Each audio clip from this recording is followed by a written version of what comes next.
동화약품 2024년 상반기 실적을 스루풋 회계로 분석한 내용을 소개하도록 하겠습니다. 매출은 5.2% 증가했고 영업이익은 30.9%가 감소했습니다. 가공비 배부 재고자산 회전율은 2.3회전이고 PBR은 0.56 상태입니다. 분석 결과 과도한 재고자산 폐기 손실에 대해서 의구심이 좀 있다. 이런 견해를 좀 말씀드릴 수 있을 것 같습니다. 구독, 좋아요 부탁드리고 1.5배속을 보시기 바랍니다. 동화약품에 대한 언론 뉴스 보도 내용을 한번 찾아봤습니다. 활명수를 닮았다. 액삼 감기약 56년 롱런. 안진욱 기자가 매경 이코노미에서 보도를 한 내용인데요. 판콜S가 동아약품의 판피린을 제치고 종합감기약 점유율 1위 자리에 올라섰다라는 것을 소개하고 있고요. 별도로 동아약품이 미용 의료기기 업체 하이로닉을 1,600억 원에 인수했다는 소식을 엄연아 기자가 조선 BJ에서 또 보도를 했습니다.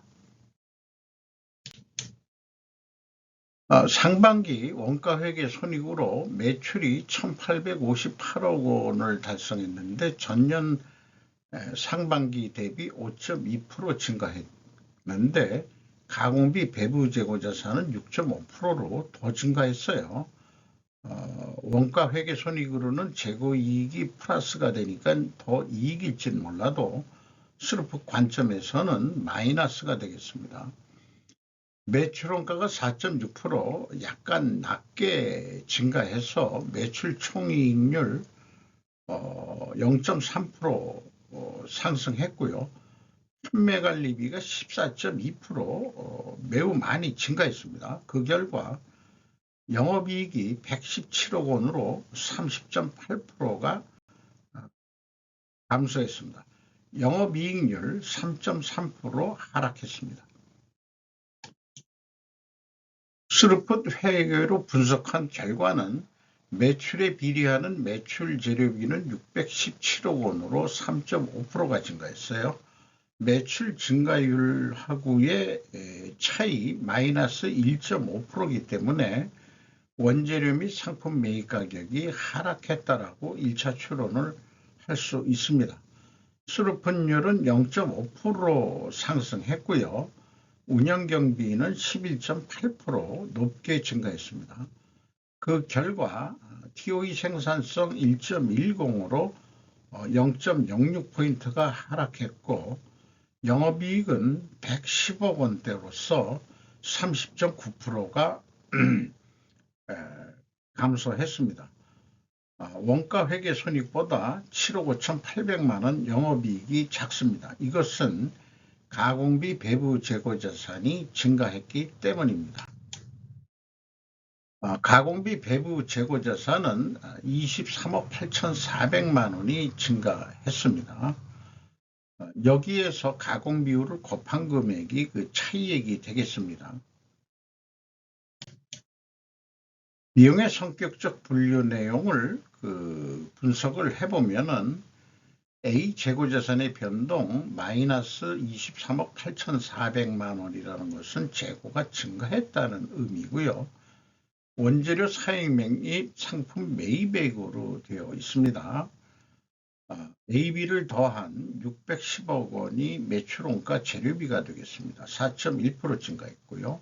운영경비는 11.8% 높게 증가했습니다. 운영경비에서 판매관리비를 뺀 금액이 295억 원인데 이것이 공장 가공비가 되겠습니다. 총 제조비용에 대비 32%인데 퍼센테이지는 0.7% 상승했고 상대적으로 재료 비율은 0.7%가 하락했습니다. 여기에서 원재료 및 상품 매입 가격이 하락했다라고 2차 추론을 할 수 있겠습니다. 재고자산의 증감 내역과 그 다음에 비성분의 그 재고자산의 변동액을 비교하게 됩니다. 일치를 합니다. 1단계가 일치를 하면은 나머지도 다 패스가 될 확률이 높습니다. 2단계는 PQ 총 제조 비용으로 비교를 하는데 이것도 일치를 하고요. 3단계 현금 흐름표 기준으로도 일치를 합니다. 현금식으로 한번 읽어보면은 현금이 51억 8,800만 원이 나갔는데 그러면은 재고가 51억 8,800만 원이 증가해야 되는데 31억 3,200만 원밖에 증가를 안 했어요.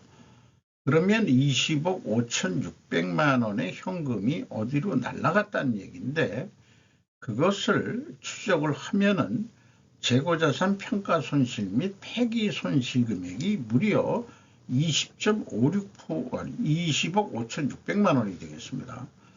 그래서 그 숫자상의 회계 투명성은 입증은 됩니다. 문제는 다음 장에서 말씀드리면은 현금 흐름표 재고자산의 증감액이 51억 8,800만 원 현금이 나갔죠. 그런데 재고자산 폐기손실이 15억 2,400만 원입니다. 평가손실이라는 것은 뭐 항상 하는 거니까 폐기손실 이것이 한 30% 정도 됩니다. 이 30%가 너무 많다는 느낌이에요.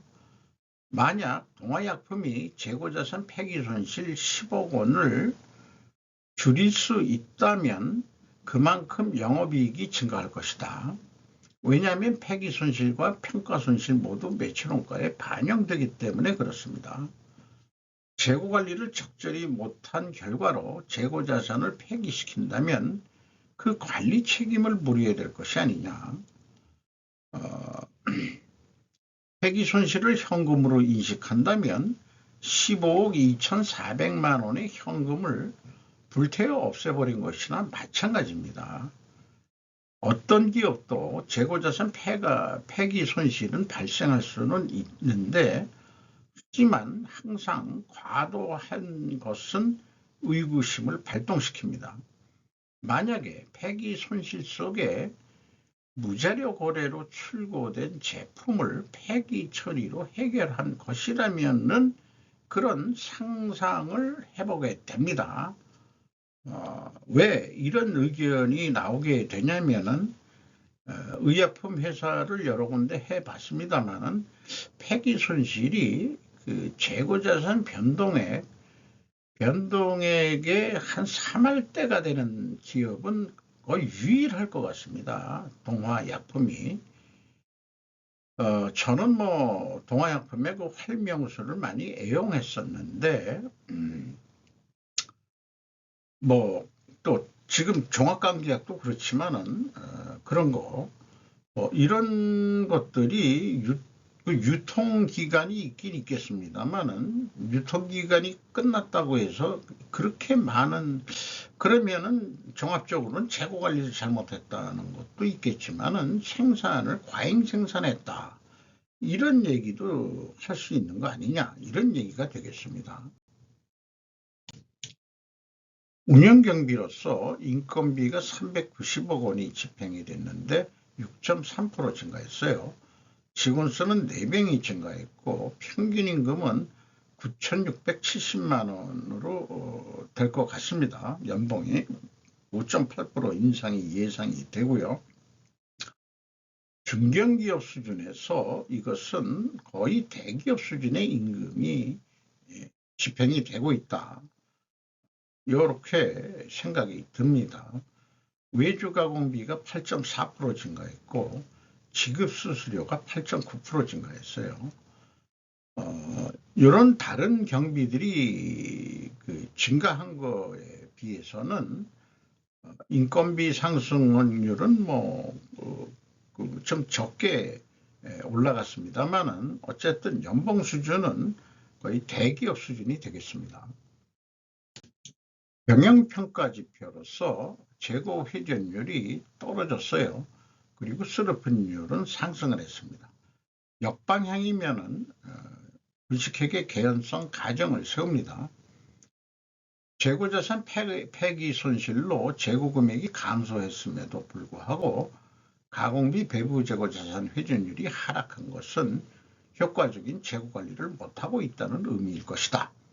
거기다가 재고자산 매출원가 회계 투명성 검증 3단계를 패스했음에도 경영평가지표 역방향으로 분식회계 개연성 가정을 세우지 않을 수 없다. 그래서 일단 가정을 세워보면은 이것을 반증하려고 그러면 원재료 가격이 상승해야 되고 판매 가격도 인상이 돼야 됩니다. 또 하나 투명성을 입증하려면 수량에 의한 재고 회전율을 산출해서 보여줄 수 있어야 될 것입니다. 그러면은 원재료 가격 추이나 판매 가격 추이를 알 수 있느냐? 알 수가 없습니다. 알려주질 않아요. 그래서 분식회계 개연성 가정에 대한 것은 반증하기가 불가능합니다. 솔직히 이런 상황이고요.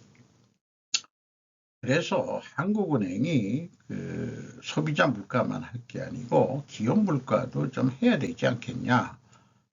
그래서 한국은행이 기업들의 원재료나 판매 가격 그 추이를 파악할 수 있고 물가지수를 뭔가 만들어서 발표하는 업종별로 그런 것들이 좀 한국은행이 추가로 더 일을 해야 되지 않겠냐 이런 생각을 해보게 됩니다. 연말 매출액은 예측 방법은 단 거 없습니다. 어저께 팔린 만큼 내일도 팔릴 것이다 이런 얘기예요. 연간 작년 매출액 대비 매출 진도율이 55.4%이기 때문에 요거에 더블 정도 할 수 있겠다 이렇게 되는 거죠. 그래서 운영경비 기준으로 계산을 해보면은 3,716억 원 할 것 같고 매출 재료비 기준에서도 쓰러픈율이 그 변수인데 계산을 하면은 매출 재료비는 매출 재료비율로 하긴 합니다. 동일한 금액으로 나타날 수 있겠습니다. 그래서 연말 목표를 3,700억으로 한다면은 한 203억 영업이익이 날 것으로 예상은 되는데 이것은 예측인데 이제 도전 목표로 재고 회전율을 5회 전까지 좀 해보자. 폐기 손실 같은 거 좀 발생 안 하게 하고 그렇게 된다면은 매출은 4,019억 정도 하게 되면은 영업이익은 무려 100억이 증가하게 되겠습니다. 이 회전율의 상승이 이 영업이익이 기하급수적까지는 아니지만은 급격히 상승할 수 있는 것을 증명해내고 있습니다. 재고가 증가했는데 재고가 증가했을 경우에는 원가회계 영업이익보다 이익이 감소하고요. 판매액가는 원가회계보다 낮게 나오게 되어 있는 예측에서도 이런 트렌드가 나타납니다. 주가는 7,640억으로 전년 동기 대비 2,750원이 하락했고요. PBR은 0.56 상태밖에 되질 않습니다. 최대 주주는 DW 홀딩스니까 동활의 그 영문 약자를 그렇게 한 것 같습니다. 15.2%, 가속재단이 6.39%, 윤도준 씨가 5.13%를 가지고 있습니다. 외국인 지분율이 5%이긴 합니다만은 JP 모간이 눈에 띕니다. 이상 동화약품 분석 내용을 마치는데 한마디로 재고자산 폐기 손실을 줄이면은 돈을 많이 더 벌 수 있다는 점을 강조하고 싶습니다.